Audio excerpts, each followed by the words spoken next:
lo primero que les cuento es que cuando Fernando me llamó por participar, me pareció que podía ser interesante, más que mostrar casos bien resueltos o casos en donde solucionamos problemas y complicaciones, era encararlo de otra manera, encararlo al revés, como diciendo, bueno, como siempre, un poco a nosotros también nos pasan cosas, y me pareció que me iba a invitar a la discusión y al debate. Entonces elegí a esta paciente, que es una paciente obesa, que era una paciente conocida porque es la tía de una chica que yo operé hace, creo que más de 15 años. Y entonces un poco venía con mucha confianza hacia mí, debido a aquel resultado de su sobrina, bastantes años más joven, más delgada y, por cierto, más bonita también. 33 de índice de masa corporal, una lumbociática izquierda. Con estas radiografías, las primeras no las pude conseguir porque la paciente había sido operada por otros cirujanos, como consecuencia de la listesis degenerativa que ustedes pueden apreciar, y le habían realizado una descompresión y una fijación con tornillos pediculares. Los primeros meses habían dado bien, pero después continuó. Después comenzó el cuarto mes posoperatorio, comenzó con dolor, que fue creciendo progresivamente con la lumbociática izquierda, hasta que después de consultar y consultar varias veces con su cirujano, decidió, por consejos de su hermana, venir a verme a mí, cosa que quizá hubiera preferido que siguiera con su cirujano. Nos encontramos entonces con una paciente diabética, obesa, que había realizado 3 bloqueos, que al momento de la consulta consumía opioides, ansiolíticos, antiinflamatorios no esteroides, esteroides, análogos del GABA, utilizaba un corsé y realizaba algo de kinesiología como para tratar de ayudarse con todos sus dolores que la tenían a maltraer y que no le permitían una buena calidad de vida. La densitometría, coincido con lo que acaba de decir Quique, un poco es ilustrativa. En este caso la densitometría era normal en el límite inferior. Acá vemos algunas de sus imágenes de resonancia magnética. Algunas imágenes, los cortes axiales.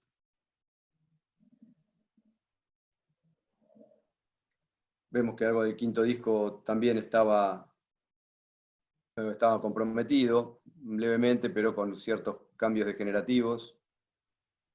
Algunas imágenes tomográficas.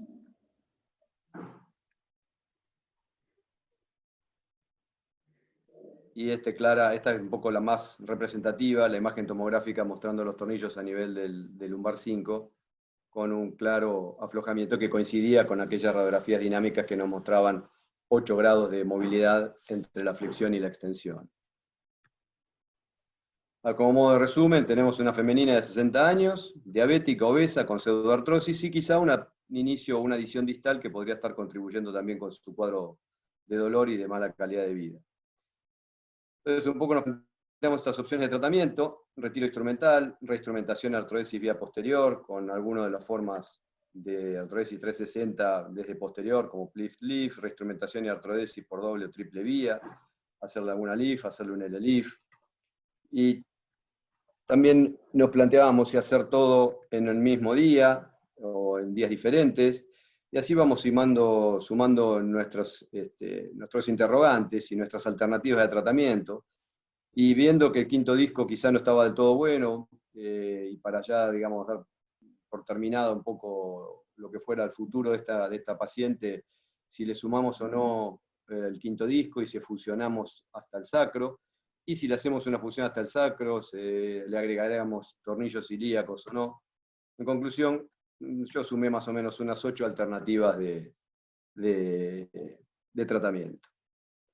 Y paro acá para escuchar alguna pregunta, si alguien quiere preguntar algo. Y yo le iba a preguntar a Antonio.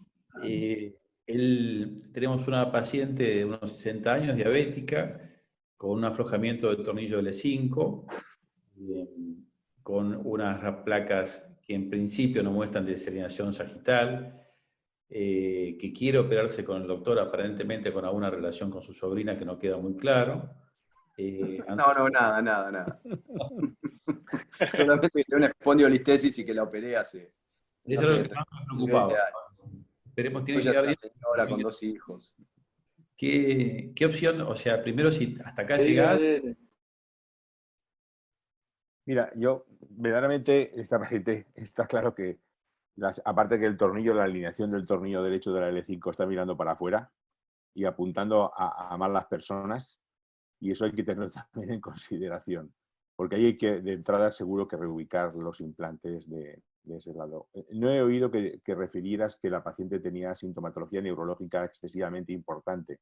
Fundamentalmente era el dolor de la inestabilidad y lo que pueda contribuir desde el punto de vista irritativo. La primera consideración que yo creo que hay que hacer con esta paciente es que el L5S1 también hay que tenerlo en cuenta. Tiene una descompresión, una laminectomía muy importante hecha y no estoy viendo bien en los cortes, porque no sé si los has incluido, no los he visto, ver el resto de espacios como está. Es decir, si esto es 3-4-4-5, si está fusionado el 3-4, porque la osteolisis que es evidente es en el segmento inferior. Es así, ¿no? Sí, aparentemente el 3-4 yo lo Me llama consideré. la atención el que el disco 3-4, el disco 3-4 Está estaba bueno. muy bien y no Sí, entiendo un sí, el poco disco por qué 3-4 está muy bien. estaba muy bien y no sé por qué se le incluyó. Me imagino que a lo mejor porque pasaba por allí. Pero yo veo peor el disco 5-1 que el disco 3-4. Pero vamos, hay lo que hay y es como estamos. Con una laminectomía además muy amplia. Yo creo que en esta paciente una situación y más con un canal con esa laminectomía tan amplia hecha, podría ser un caso a considerar el tener que hacer un doble abordaje. Tener que hacer un doble abordaje. Es decir, hay que intentar conseguir una artrodesis del segmento L4-L5 y posiblemente, dando la ubicación además tan de sentido inferior, aunque cambie la posición de los tornillos, y estando como está el disco L5-S1, que sobre todo además las carillas me han parecido que estaban bastante afectadas, más que el disco, yo creo que había que tener la consideración de hacer la cirugía hasta el sacro. Eso en principio. Y posiblemente haría el disco, por lo menos el disco L4-L5, yo sí que lo haría probablemente por vía lateral o tendría la valoración. Posiblemente, viendo el tamaño del psoas que tiene esta mujer, podría ser una candidata a efectuar, y más con esa colistesis, el tener que hacerle una intersomática, una lateral. Pienso que el OLIF también podríamos tenerlo en consideración. Yo creo, lo que sí que tendría yo dudas, y un poco a la vista de las dinámicas, es si podría merecer la pena en hacerle, en primer lugar, la retirada del material para poder permitir poder trabajar mejor el disco L4-L5. Tal como están, la osteolisis que tiene, que es bastante importante, puede quedarte un poco de duda. En alguna ocasión se ha ido por delante, se ha podido trabajar el disco, pero quieras que no, implica un freno importante el tener las implantes detrás. Luego, la distrofia de carillas que tiene a nivel del L5-S1, ahora se ve muy bien en la resonancia.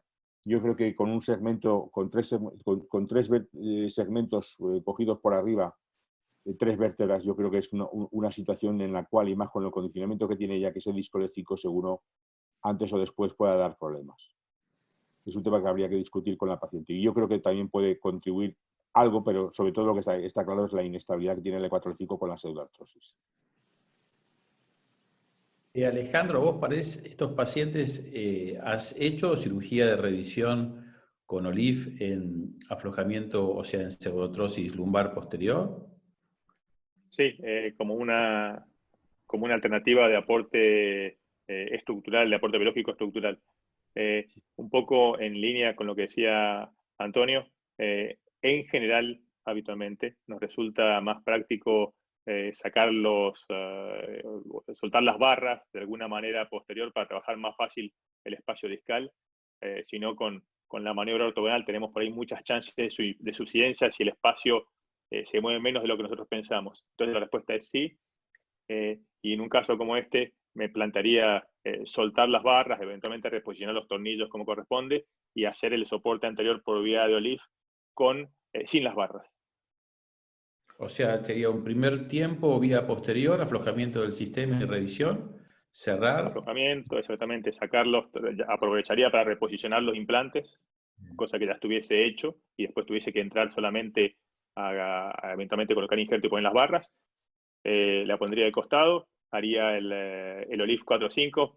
Creo que si entramos en la discusión 5.1 y tuviésemos los implantes o la instrumental para hacer un Olive 5.1, aprovecharía que el paciente está en el mismo decúbito lateral y lo haría, pero digamos, concentrándonos en 4.5, haría el Olive o haría aporte anterior estructural de injerto y después entraría solamente por posterior a cerrar ese gap y poner las barras, ¿sí? Sería, en este caso, una triple vía, ¿no? Que no es cosa menor en una paciente gordita joven. ¿Puedo hacer un comentario? ¿Te complica ¿Puedo hacer para un hacer comentario? Sí. No, lo que estábamos comentando del soltarlo por detrás, en este tipo de paciente con esta calidad de hueso, es importante, porque tienes un freno detrás, cuando estás intentando dilatar el espacio para limpiarlo, recuperar, descomprimir, en fin, puedes tener el implante que desafortunadamente te favorezca que acabes haciendo una lesión del platillo.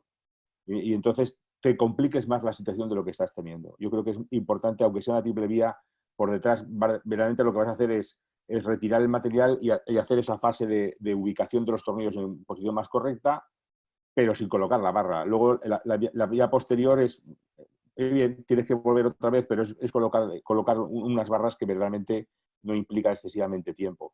Y te evita un posible problema de que tú con la alegría de limpiar el disco, recuperar altura, como tienes un freno por debajo y alrededor de lo que es el disco, tengas una fractura del platillo. Enrique Gobi, ¿cómo manejarías el paciente? ¿Cómo sería tu opción de tratamiento? Yo personalmente entiendo de los trastornos degenerativos discales que tiene en el quinto espacio fundamentalmente, pero no lo veo muy alejado de lo que me gustaría encontrar en una paciente sana que no está operada de esa edad. Me encantaría encontrar todos pacientes así, ¿no es cierto? Es decir, que no me parece que tenga un proceso degenerativo a considerar. Trataría de no involucrarlo dentro de mi cirugía.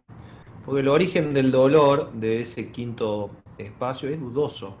Teniendo una pseudoartrosis y una mala posición y una movilidad anómala de ese cuarto espacio, yo trataría de no agregarle más morbilidad a una paciente diabética, obesa, y trataría de no hacerlo. Sí coincido con el resto del panel que opinó, que aflojaría el implante por vía posterior, iría por vía lateral, le colocaría una caja lateral y volvería a hacer el sistema por vía posterior. Hay dos tornillos que uno parece estar bien puesto, de acuerdo a lo que vi, y el otro parece estar mal colocado. El que está mal puesto no va a tener problema con el grip, y el otro le haría un packing con lo que yo llamo strips, que son como sticks de hueso cortical de cresta ilíaca en el caso de que sea necesario, o incluso de alguna espinosa o lo que sea. Eso aumenta mucho, es una aumentación pedicular importante, linda. Me gusta mucho, yo lo uso mucho.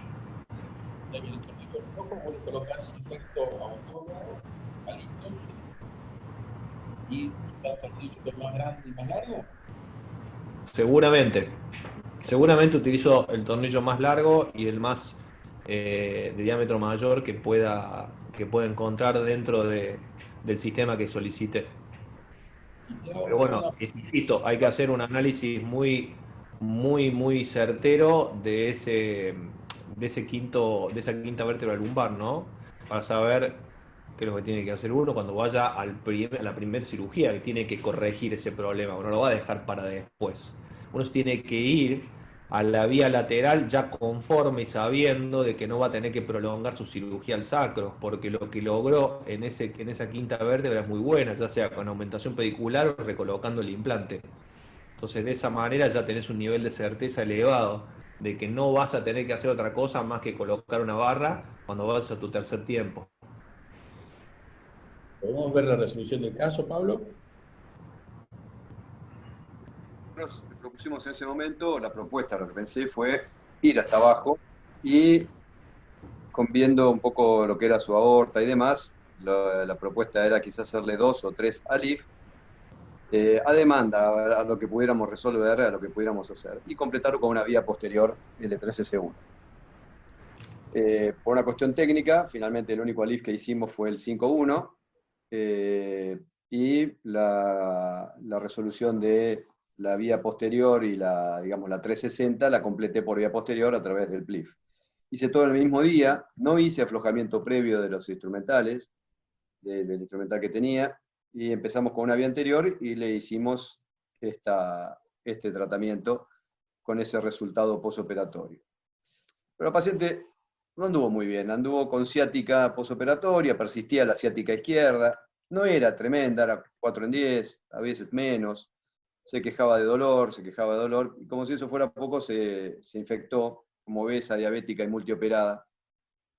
Entonces, es un poco, cuando continuaba con ciática, le pedimos una tomografía computada para controlar que no hubiéramos hecho algo indebido. Estos son las imágenes de algunas de las imágenes de tomografía computada. Y el hecho que el 6 de marzo le hicimos una toalé quirúrgica y exploramos la raíz, viendo todo bien. El 12 de marzo se hizo una segunda toalé quirúrgica, mejoró el dolor, control de la infección, y el 30 de marzo pudimos externarla con antibióticos, opioides, ansiolíticos, antiinflamatorios no esteroides, análogos del GABA y Corsé. Y lo repito porque esto seguramente a ustedes también como a mí les recordará a cómo estaba antes y después de la cirugía. Quiere decir que después de casi 32 días de internación o 32 días de internación, teníamos una paciente que había dejado los esteroides, pero que se los habíamos reemplazado por antibióticos. Yo estaba casi exactamente igual, quizá con un poco menos de dolor que como la habíamos tomado.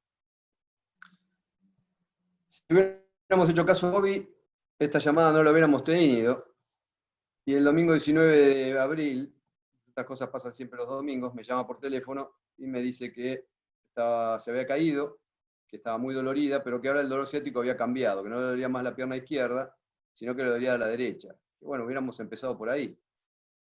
Pero bueno, obviamente lo mandamos a internar nuevamente y le pedí tomografía y resonancia magnética, encontrándome con estos resultados en ese momento, al día siguiente o a los 2 días de la caída, donde vemos el detalle de lo que estaba ocurriendo.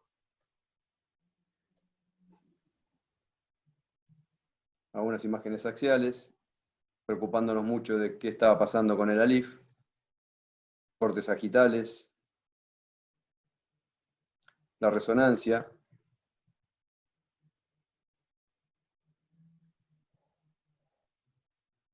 la relación del ALIF con los vasos, el PLIF que estaba colocado en el cuarto espacio sin ningún problema, otras imágenes axiales en donde nos muestran, un poco para repasar nuestra dirección PLIF y la dirección que lleva a dónde apunta la colocación de nuestro dispositivo intersomático. Sí. Y esta era la situación entonces, 60 años, obesa, diabética, ahora con una fractura de sacro posoperatoria, con un antecedente infeccioso que venía evolucionando bien desde el punto de vista clínico y laboratorio, y ahora ya con un cuadro depresivo como consecuencia de todo lo que venía pasando. Pero obviamente no la podíamos dejar así, entonces volvemos a replantearnos la reoperación vía anterior, y retiro de la LIF, extensión de fijación a pelvis, reposo de analgésicos, y ya nuestra actitud de pensador se nos estaba complicando un poco. Una pregunta antes de que muestres la resolución del caso, Pablo, por el tiempo que llevamos. Sí, dale. No tenía ningún compromiso vascular. No, era lo que más miedo teníamos, y entonces fuimos un poquito a la bibliografía, buscando a ver cuándo ocurren las fracturas del sacro, y la verdad que me costó mucho encontrar fracturas con ALIF más instrumentación posterior. Acá vemos algunos casos, algunos trabajos presentados del manejo de fracturas sacras. Otro caso, y hay varios, de eso sí hay algunos reportes presentados, que es básicamente con standalone. Y ahí sí hay varios casos en donde se produjeron las fracturas del sacro como consecuencia de una LIF. En este caso, este trabajo lo trataron de forma conservadora. Hay mucho de tratamiento conservador cuando se producen estas fracturas. Y este es un poco el trabajo más completo, presentado el año pasado, en donde hacen hincapié en que los factores de riesgo son la osteoporosis y la obesidad, y que se puede optar por el tratamiento conservador o el tratamiento quirúrgico, y trata de detallar cuándo uno y cuándo el otro. El tratamiento quirúrgico lo selecciona o lo elige especialmente para el dolor intenso, el compromiso neurológico, o en los casos de fracturas desplazadas, que es un poco lo que está resaltado, lo que teníamos en este caso. Como factor de riesgo, osteoporosis y obesidad, finalmente hay que concluir que esta paciente tendría una calidad de hueso disminuida, y que tenía mucho dolor. Compromiso neurológico, se había puesto un poco parética la quinta raíz lumbar, y teníamos una fractura desplazada. Con todo esto, nos preocupaba especialmente el riesgo de lesión vascular o de compresión vascular por este ALIF, que estaba escasamente desplazado, y esto entonces era lo que nosotros medíamos en relación de el ALIF en lo que era la radiodiapositiva de la izquierda, el postoperatorio inmediato antes que ocurriera la fractura, y el postoperatorio actual en donde vemos cómo se desplazó la caja, pero afortunadamente en la resonancia magnética veíamos que los vasos estaban salvados.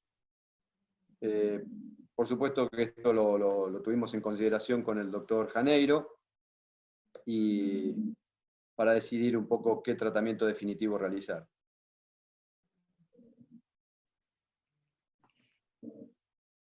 La vía de revisión anterior, Ricardo, ¿es factible? ¿Hasta qué tiempo? ¿Es sencillo realizarla en las primeras 3 semanas?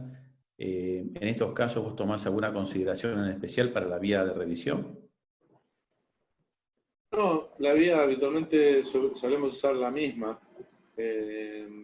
Lo que me parece es que lo primero que uno tiene que hacer es evaluar con alguna imagen, como hicimos en este caso con Pablo, ver qué porcentaje, si uno se fija respecto del postoperatorio inmediato y después de la fractura, se mudó la quilla anterior, la posterior, perdón, a donde estaba la anterior. O sea, el desplazamiento, si bien es notorio, no es tan importante. Se debe haber movido 1 o 2 centímetros hacia adelante, y como se ve en la foto de la derecha, los vasos están bastante alejados. O sea que en este caso, si abordaste por el lado derecho, podés reabordarlo por el izquierdo para que haya un poco menos de adherencias, pero es bastante inmediato al postoperatorio. Estás dentro del mes, en general hay pocas adherencias. En general se pone más complicado el abordaje después del mes porque las adherencias son más firmes, y el abordaje, yo te diría que entre el mes y los 6 meses es el periodo más complicado. Después del año, la remodelación normal de los tejidos del retroperitoneo hace que sea casi virgen el terreno.